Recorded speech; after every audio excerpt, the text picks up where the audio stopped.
Kung walang Duterte, walang Marcos na nakaupong Pangulo ngayon. Hindi totoo. I-analyze natin ang sinabi ng DDS na ito at patutunayan nating mali. By Filipino Future, si Duterte at Cayetano ay tumakbo bilang presidente at VP sa iisang tiket. Magkatandem sila noong 2016 election. Si Duterte ay nakakuha ng 16M na boto habang si Cayetano ay nakakuha lamang ng 5.9M na boto. Ang malaking tanong ay ito, kung DDS talaga lahat yang mga botante ni Duterte noong 2016, bakit hindi nila naipanalo si Cayetano? Ang boto na nakuha ni Bongbong Marcos sa pagka-VP noong 2016 na ay 14 na milyon. Setting Leni Robredo aside na isang LP candidate, bakit mas malaki ang nakuhang boto ni BBM kaysa kay Cayetano? Saan galing ang 10M boto na nakuha ni Duterte na labas sa DDS votes ni Cayetano? Hindi pwedeng galing yan sa mga LP voters dahil si Mar Rojas ang binoto nila saka si Leni. Kanino galing ang majority votes ni Duterte na nagpanalo sa kanya? Noong election 2016, umugang ang pangalan ni Duterte nang banggitin niya paulit-ulit ang pangalan ng yumaong President Ferdinand E. Marcos sa kanyang mga kampanya. Napansin ito hindi lamang ng mainstream media kundi pati ng mga Marcos loyalists and supporters. Lalo na nung nagsabi si Duterte na ipapalibing niya ang bangkay ni Apo Leke sa Heroes Cemetery. Good news ito sa mga Marcos loyalists. Noong panahon ng kampanya, ang mga Marcos loyalists sa panungunan ni Jose Calida ay bumuo ng isang alyansa. Tinawag nila itong ALDAB o Alyansang Duterte-Bongbong. Ang katindem ni BBM ay ang late senator na si Miriam Defensor Santiago. Subalit dahil may malala na itong sakit, napunta kay Duterte ang malaking porsyento ng mga Marcos loyalist sapagkat inendorso ni Amy Marcos si Duterte sa mga loyalista sa norte at ang pinakamalaking nagpondo sa kampanya ni Duterte ay ang mga Marcos loyalista din.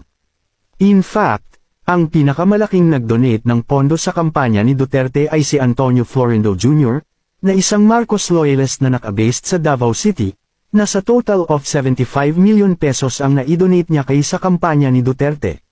Si Sap Antonio Lagdameo na childhood friend ni PBBM ay pamangkin ni Antonio Florindo Jr. Ano ang dahilan bakit red color ang pinili ni Duterte na political color sa kanyang kampanya, gayong ang partido niya na PDP Laban ay isang dilawang partido at ang kanyang katandem na si Cayetano ay isa ring dilawan? Isa lang ang sagot, kailangan ni Duterte gamitin ang red color para makuha niya ang boto ng mga Marcos loyalists. Ang red color ay political color ng mga Marcos simula pa noong una.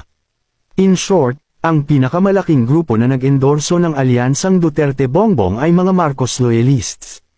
Ngunit of course hindi lahat ng Marcos loyalists ay bumoto kay Duterte. Ang iba ay bumoto kay Grace Poe na sinasabi nilang half-sister daw ni BBM, at ang iba ay bumoto kay Jejomar Binay dahil isa rin siyang Ilocano. Maliwanag na ang 10 milyon botante ni Duterte noong 2016 ay nanggaling sa mga Marcos loyalista.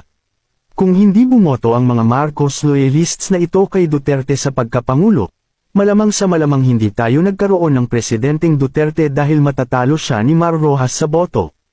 Tanong, sino ang nagbibigay ng pinakamalaking boto kay Duterte na nagpanalo sa kanya sa presidential election 2016? Sagot, Marcos loyalists. Nakita niyo ba ang caravans noong 2022 election? Puro halos kulay pula ang suot ng mga tao. Bihira ka makakita ng kulay green.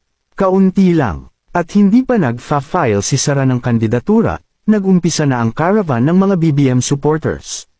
Nang makita ni Sara na napakaraming mga Pilipino na dumadalo sa caravans ni BBM, alam niya na hindi niya makukuha ang boto nila kapag lalaban siya kay BBM sa pagkapangulo. Kaya ang ginawa niya, nag-file siya bilang VP at hindi bilang presidente. Dito mauunawaan ng lahat na ang majority voters na bumoto kay Sara ay hindi DDS kundi mga Marcos loyalists and BBM supporters.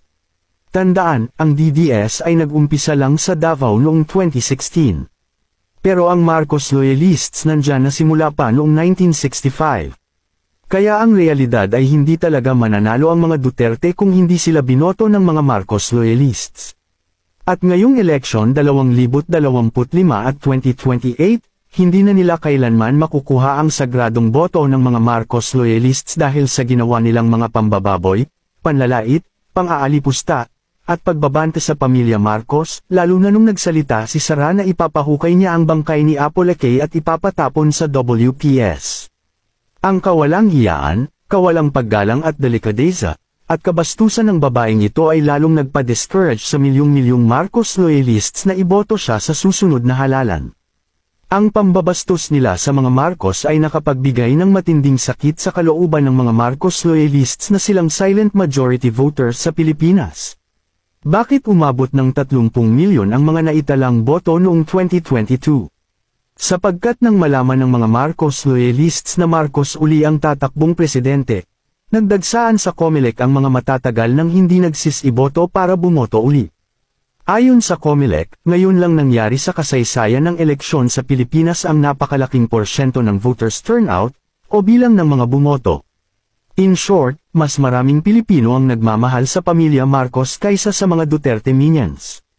Kaya sorry na lang mga DDS, hindi na kayo mananalo. Sinira nyo na ang tiwala ng mga Marcos loyalists na nagpanalo sa mga iniidolo nyo. Sidekick question. Bakit hindi nanalo si BBM sa pagka-VP laban kay Leni noong 2016? Ang sagot, dinaya ang boto kaya kinintest ni BBM ang eleksyon sa kanyang finil na kaso sa SC. Nasa video na ito pinost ni BBM ang mga ebidensya ng dayaan na inignore ng mga justices sa SC tulad ni Leonen at kay Gioa na mga anti-Marcos, na sila ring humawak ng kasong ito. Pwede niyong mapanood ang videos ng Pandaraya noong 2016 election sa mga link sa comment section.